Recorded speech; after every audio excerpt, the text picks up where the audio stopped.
Hi, I'm Andrew and welcome back again to Taekwondo Step by Step, the place where we learn the world's favourite martial art. And again with me is our master, Gu Hyun.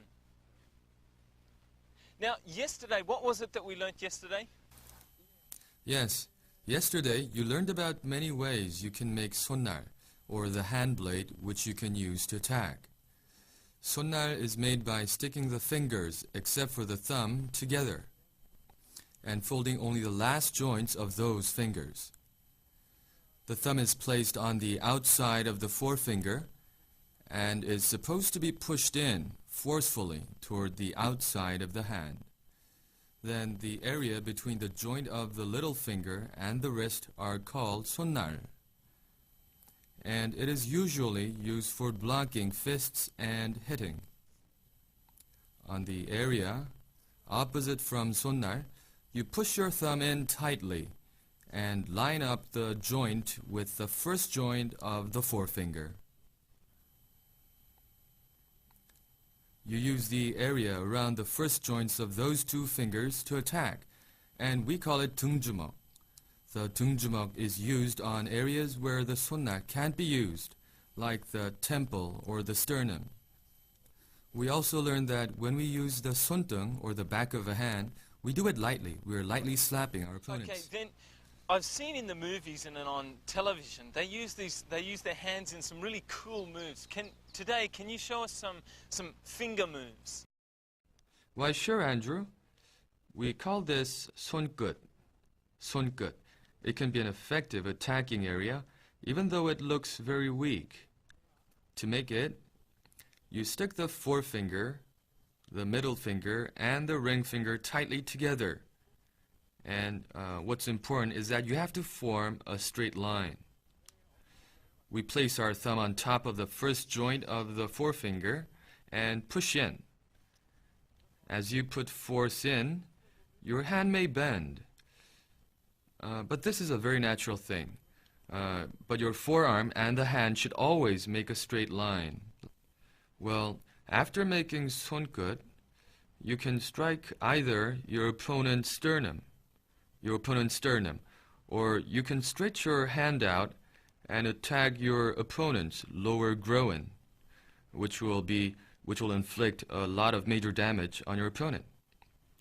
Also, you can turn your hand over and strike the area around your opponent's eyes, like this. We have names for each of these previously mentioned types. 세운 손끝. Yeah, it's called 세운 손끝. Then we have 엎은 손끝 and 젖힌 손끝. When you strike your opponent with each of those forms, you are doing 세운 손끝 찌르기, 엎은 손끝 찌르기, and 젖힌 손끝 찌르기. We can compare 찌르기 to the effect of the blade of a knife. This is longer than 주먹 by 1, 2, 3 joints, right? So it can deeply penetrate someone's soft spots and create more serious damage. This can't be properly used by just copying the form. What you have to do is to constantly train yourself, and when you master it, it can create the effect of a knife or the blade of a knife. You are looking at 세운 손끝 찌르기. Here, he is using it to attack the sternum. The next one is 엎은 손끝 찌르기, and the attack is done on the area between the eyes. This is 젖힌 손끝 찌르기, and it is used to attack the groin of your opponent. Oh! I'll have to be careful of that one. But now what's next? Yes, the next one, just now we talked about sonnar, or the hand blade among the usages of a hand. In Taekwondo, we can also attack an opponent using the tips of those two fingers. You can hold it any way you want, but you have to push in your ring finger and little fingers deeply into your palm, and you have to press the second joint of your ring finger firmly with your thumb. Then your forefinger and middle finger won't really spread out, and they will always be straight. Your forefinger should be remained in a straight line with the inside of the hand and the arm, and you use your middle finger to stretch the fingers out. Would you like to know where you can use this form? Sure. Well, in general, you will see many people using this method to attack the lids of your opponent's eyes, the lower part of the eyebrows. You could lose an eye that way. Now look, that was done with 2 fingers. Have we got them for like 1 finger and then 3 fingers and 4 fingers all together? Of course, Andrew. There are many ways you can use your fingers to attack.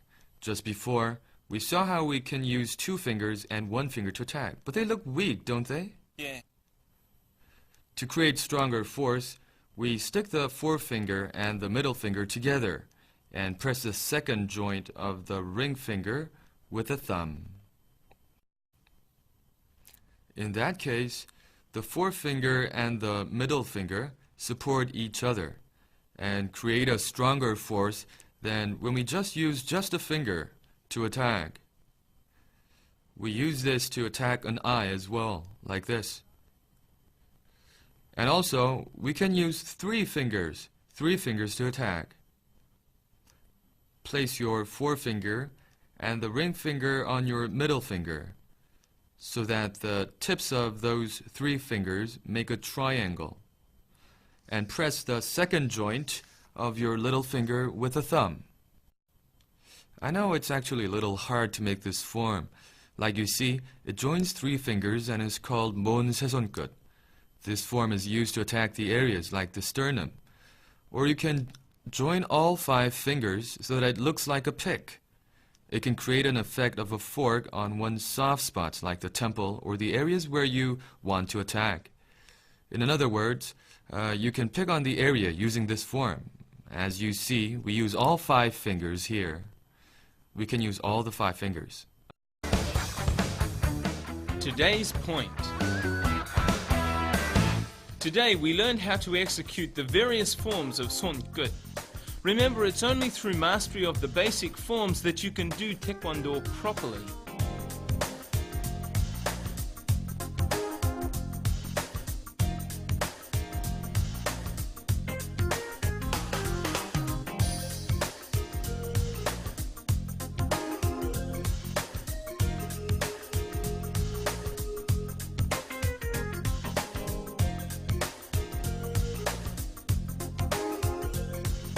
That one's definitely enough to take the chip off your shoulder.